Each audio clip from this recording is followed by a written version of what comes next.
Hey everyone, it's Andrea from Doctors of Running, and today I'm here to give you a 210-mile update on the New Balance Super Comp Elite version 3. I have loved this shoe for workouts, for longer runs with intervals.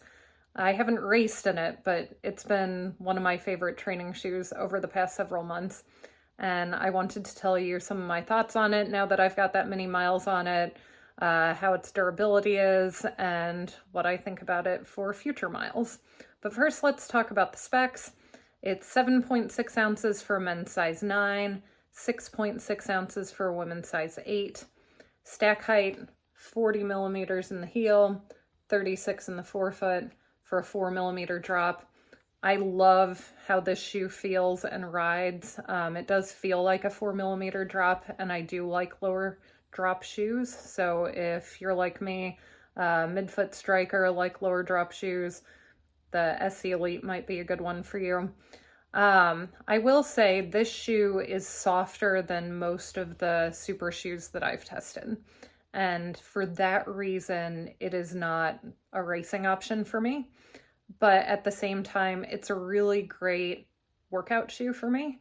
I've tested it in workouts basically at every pace, from hill sprints to marathon pace intervals. I've used it for easy long runs. And while it's fine for all of those paces, I would definitely say for me, it's been best at LT to marathon pace for me. Faster than 5K pace, it just feels a little too soft. And I did one 18-mile easy run on it, and it just felt too soft.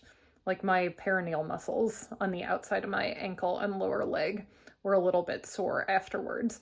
So for me, it's best at those middle paces, but it's really great for longer workouts because you've got plenty of stack, so lots of protection. It is softer, so lots of nice cushion, but you can definitely feel the plate engaging and helping to spring you forward. I tell the people I coach and my patients that this is one of the less aggressive super shoes. So people who are interested in trying a super shoe, but don't want something as aggressive as, say, the Vaporfly, the Alphafly, the Saucony Endorphin Pro, this shoe is a nice one to start with. Although, of course, just like every shoe, it doesn't work for everybody. One of the reasons it's less aggressive, besides it being softer, is that its rocker geometry is much less aggressive than some of those other shoes I just mentioned. You can see it's got, some of a heel bevel, but nothing significant. And then got a pretty mild forefoot rocker, a little bit of toe spring here, but again, nothing that feels like it's really forcing you into push off. This shoe for me is responsive when you load it, but it feels like it lets you do a little more of the work as compared to, say, a Vaporfly or an Endorphin Pro 3. I will say after 200 plus miles on it, the shoe has firmed up a little bit. Initially, I just thought it was so soft. And some of the other guys on DOR would disagree with me, but it was a soft shoe for me. It does feel a little firmer and more responsive now, which I actually like better. But it's still not firm and responsive enough for me to consider it for racing, but I really enjoy using it as a training shoe. A few things I really like about the fit. This one-piece sock-like upper just fits my foot like a glove. Initially, when I got the shoe, I found it a little hard to lock the laces down, but now that I've got them dialed in, I just slip my foot in, tighten the last, portion of the laces a little bit and go. And I don't find myself stopping mid-workout to adjust them anymore. I did experience, actually in this shoe, the right shoe, the sock liner came unglued during one of my runs, and I had to stop my run, go home, get a different pair of shoes, and take the shoe to a shoe repair place to get the sock liner glued back in. That fixed it, but I would say on my last run that I did in the shoe, I could feel the sock liner starting to slip a little bit, and putting my hand in here, it has come unglued underneath my arch. So we'll see if it comes further unglued. It's not as bad as it was initially, where the whole sock liner basically slipped up the back of the shoe.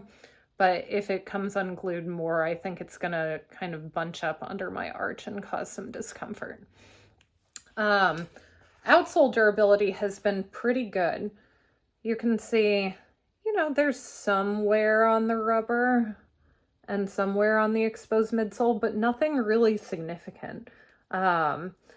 I have noticed a decrease in performance on wet roads, I would say, in the last like 50 miles I've put on the shoe. So I would maybe not use this shoe for a wet race because you will slip a little bit. But I didn't notice that when the shoe was newer. So if you've got a newer pair, that might not be a problem. This shoe is a rock catcher. I've gotten so many rocks stuck in the midline groove here. So I would not use the shoe for any races that involve dirt or gravel roads, because you'll end up collecting some souvenirs there. But otherwise, for me, this has been a really great training shoe. I think I'm going to get plenty more miles out of it. I think I'll probably take it to at least 300, which is amazing durability for a super shoe. So I'll keep you guys updated on that. If you've got any questions or comments, leave them down below, and thanks for watching.